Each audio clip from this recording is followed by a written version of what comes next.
Salut les apprentis développeurs et bienvenue dans cette quatrième vidéo de comment faire un CMS avec Angular et Node.js. Alors dans la vidéo précédente on avait vu comment faire un post pour créer des articles et les sauvegarder dans notre base de données. Et aujourd'hui on va voir comment les récupérer ces articles, donc tous en même temps. On va voir aussi comment récupérer un seul, comment modifier un seul et comment supprimer un seul. Alors commençons tout de suite là où on s'en était arrêté la dernière fois. Donc on avait notre article, notre contrôleur, et donc en fait on va continuer à écrire nos fonctions ici dans notre contrôleur, et on va écrire par exemple la prochaine chose qu'on va faire, c'est par exemple récupérer tous les articles. Donc on va faire get articles, et donc de la même manière on fait une fonction avec une requête et une réponse, et là on va utiliser une autre fonction il me semble que c'est mongoose du coup. Oui, c'est mongoose. Et donc on va utiliser cette fonction qui nous permet en fait de récupérer tous les articles. Donc on va faire articles, et là on fait find, et là on les veut tous, donc on met juste find, et là on met juste notre fonction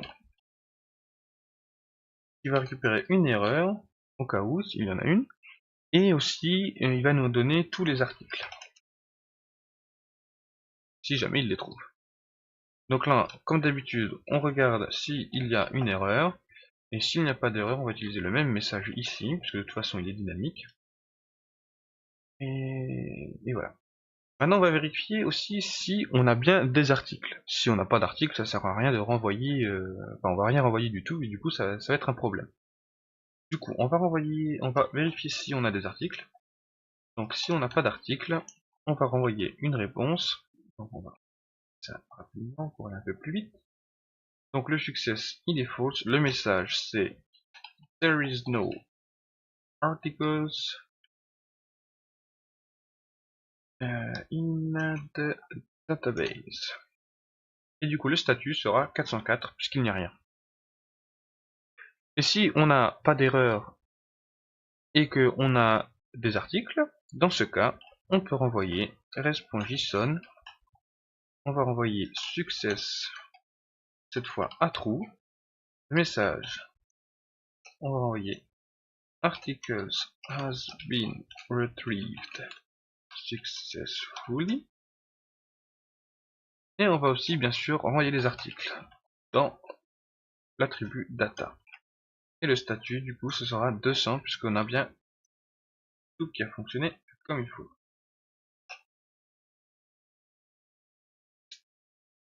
Et c'est tout pour récupérer nos articles. Donc comme on l'avait vu précédemment aussi, on avait utilisé la route. Donc maintenant, si je fais un get sur cette route, par exemple, j'ai rien du tout. Parce que cette route n'existe pas. Alors on va retourner dans notre fichier serveur ici. Et on a vu, ici on avait fait une route avec post. Et du coup, on va pouvoir aussi enchaîner avec la route get. Donc ici, get. Et on va utiliser le même contrôleur, mais cette fois on va récupérer get articles. Je vais sauvegarder, mon serveur va se relancer. Et maintenant, si je fais ça, je récupère tous mes articles. Donc, on peut voir que le data, cette fois, c'est une array, avec pour le moment, il y a un seul article dedans. Mais si par exemple, je vais poster un deuxième article, par exemple, on va retenter. Donc, post dans le body test numéro 2, ici le test 2, test-2 par exemple, et l'auteur c'est toujours moi. Je l'envoie. Mon article a bien été créé. Et maintenant, si je fais un get sur la même route, je reçois bien mes deux articles. Donc c'est parfait, on a réussi à récupérer nos articles. Mais maintenant, qu'est-ce qui se passe si je veux en récupérer qu'un seul? Et en fait, le problème, c'est que si je veux en récupérer un seul, il va falloir que je passe, comme si vous avez l'habitude, par exemple avec des requêtes SQL, il va falloir par exemple faire un where id égale quelque chose. Et donc on va faire de la même manière. Mais comment passer cet id? Alors il y a plusieurs manières de le faire. On pourrait, par exemple, non, dans un get c'est pas possible d'ailleurs. Mais il y a plusieurs manières, mais la manière la plus courante en fait, c'est d'avoir par exemple l'id, on va le prendre ici. Et par exemple, la meilleure manière, c'est d'avoir ici voudrait article, par exemple, on voudrait un get sur article avec l'idée de l'article. Donc on va voir comment faire ça maintenant. Donc la première chose à faire, c'est déjà d'aller dans notre contrôleur et de créer cette fonction. Donc, exports get article, cette fois sans s, puisqu'on va en récupérer qu'un seul. Donc fonction, on a toujours notre requête et notre réponse. Et cette fois, on va faire articles. Et là, on va utiliser notre fonction findById. Et donc cette fonction findById, elle va nous permettre en fait de récupérer un seul article. Et là, c'est là qu'on a un petit souci. On se dit, mais comment on va faire pour récupérer notre l'ID pour pouvoir récupérer justement un seul article.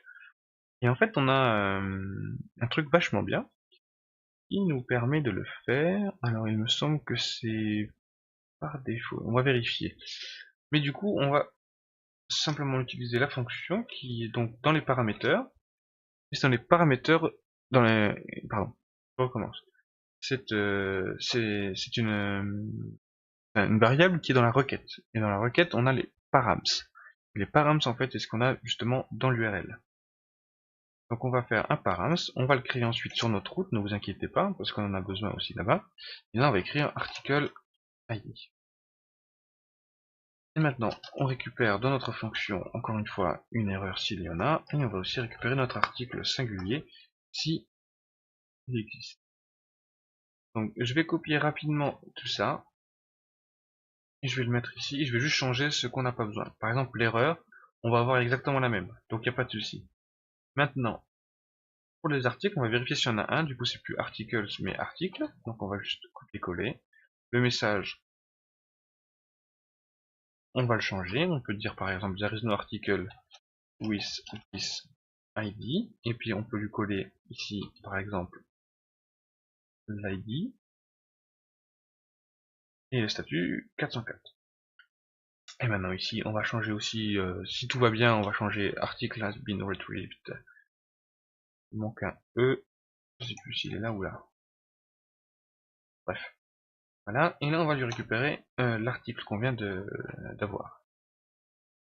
Donc notre fonction elle fonctionne. En théorie, on va vérifier ça tout de suite. Mais d'abord on va faire notre route. Et c'est dans notre route en fait qu'on va devoir utiliser notre paramètre qu'on a utilisé juste avant. Donc ici router.route, on est obligé d'en faire une nouvelle, puisqu'on a dit qu'on allait sur article et puis sur articles. Sinon on va avoir un conflit avec le get par exemple. Et là on va ajouter un paramètre. Et pour ajouter un paramètre, on va juste ajouter un slash et deux points, et là on va lui donner le nom au paramètre. Donc article ID. Donc comme vous pouvez remarquer, article ID c'est exactement ce que j'ai utilisé ici dans params. Pour être sûr, je vais faire un CTRL-C, CTRL-V pour être sûr que j'ai pas fait n'importe quoi. Ça a l'air d'être bon. Donc maintenant, je vais pouvoir faire ma route get avec l'article controller.getArticle. Je sauvegarde. Mon serveur s'est lancé, il n'y a pas l'air d'y avoir de soucis. Donc maintenant, je vais prendre l'idée de cet article-là qu'on avait récupéré tout à l'heure et je vais le mettre ici en tant que paramètre. Donc si je fais un get sur cette route, maintenant qu'est-ce qu'on a? On a bien récupéré un seul et unique article. On peut le voir parce que du coup c'est plus un arrêt, on n'a plus les crochets, oui c'est les crochets, et on a bien les curly brackets. Et donc notre route fonctionne. On est content. Si par exemple j'avais mis quelque chose d'autre, si ici j'avais mis un autre ID, je send, on a un problème, cast to fail, blablabla. Donc on a bien notre succès qui est false, et on n'a pas réussi à trouver notre objet. On n'a pas réussi à trouver notre objet. Du coup, maintenant qu'on a ça, on va vérifier, on va essayer de changer les données de notre article. Et pour ça, on va faire un update. Exports.update article, donc encore une fois un seul. Et là, on va faire fonction, encore une fois avec la requête et la réponse.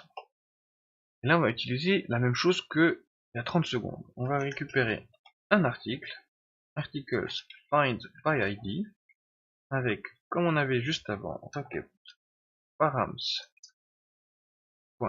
article ID. On va le récupérer. Donc on va réutiliser, je vais copier-coller, ça ira plus vite, notre article. Voilà. D'ailleurs ceci, j'ai l'impression qu'on n'en a pas besoin, puisque la fonction findById va donner une erreur si on ne trouve rien sur cet ID. Donc ça, on va supprimer. Et donc voilà. Et maintenant, c'est là que ça se complique un petit peu. C'est on veut sauvegarder le nouvel article. Et donc pour ce faire, on avait tout à l'heure, vous avez rappelé dans le post, on avait tous ces arguments pour l'article que là on veut pouvoir modifier. Alors on va pouvoir modifier le titre, le contenu, le slug, l'auteur et si c'est publié ou pas. Le problème avec ça, c'est que si je vais pas envoyer, si par exemple je modifie seulement le contenu, je vais envoyer par exemple un objet avec seulement le contenu, mais je vais aussi faire un peu n'importe quoi, c'est-à-dire que je risque de mettre par exemple la valeur de title à 0, puisque j'ai pas la valeur title dans mon body. Donc on va faire un truc très simple, on va rajouter juste des conditions devant. Donc si on a notre si on a bien notre si par exemple le title il est bien dans le body, dans ce cas on va faire un update, sinon non. Donc on fait ça pour tous. Hop. Donc le slug, le content, l'auteur, et si c'est published. Voilà.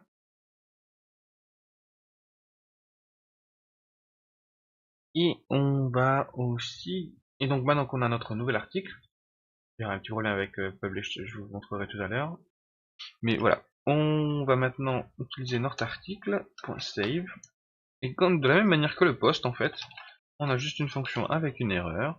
Et peut-être aussi, on va récupérer notre saved article.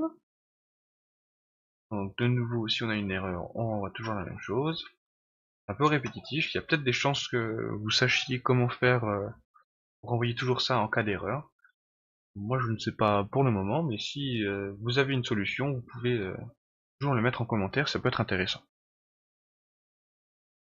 Et donc si on a réussi à faire un update, on va renvoyer une réponse en JSON, bien sûr, comme toujours, avec success cette fois à true. Et on va renvoyer le message article has been updated. Voilà, et on peut lui envoyer aussi les données avec le saved article. Donc maintenant on va voir comment que ça se passe. Dans notre serveur, il faut qu'on fasse notre route.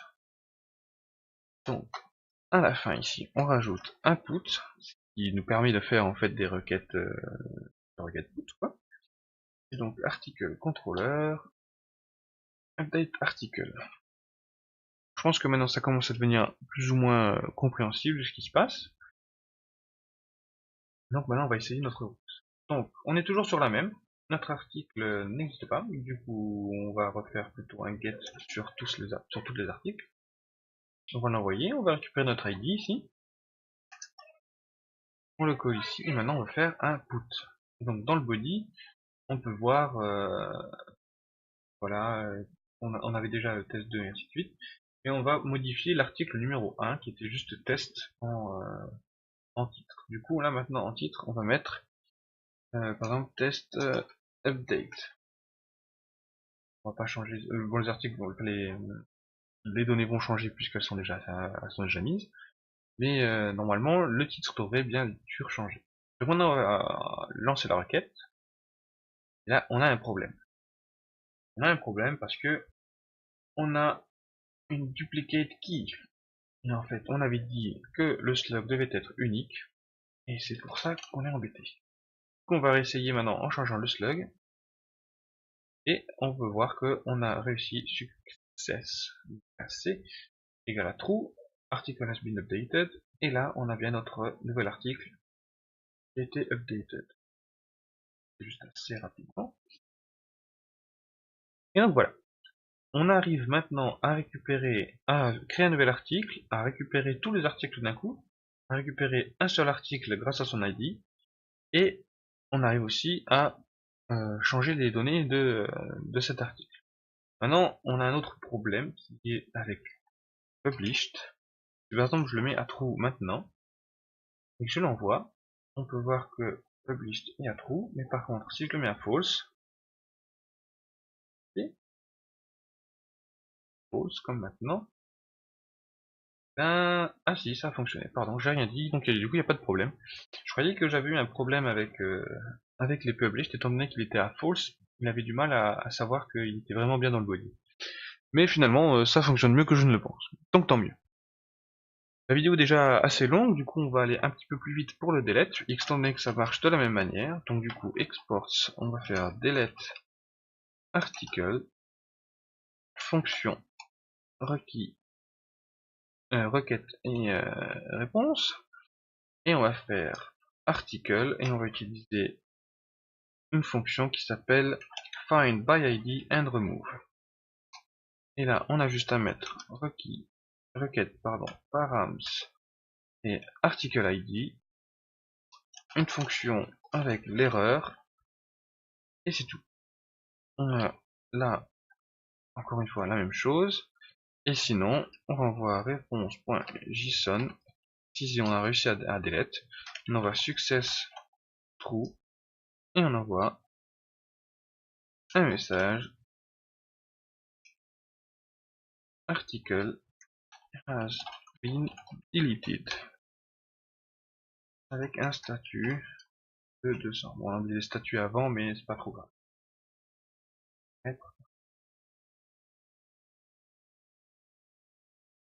On sauvegarde, on crée la route maintenant, toujours sur le même article avec le paramètre article ID, et là on met .delete, article controller, delete article, on sauvegarde, on n'a pas de souci.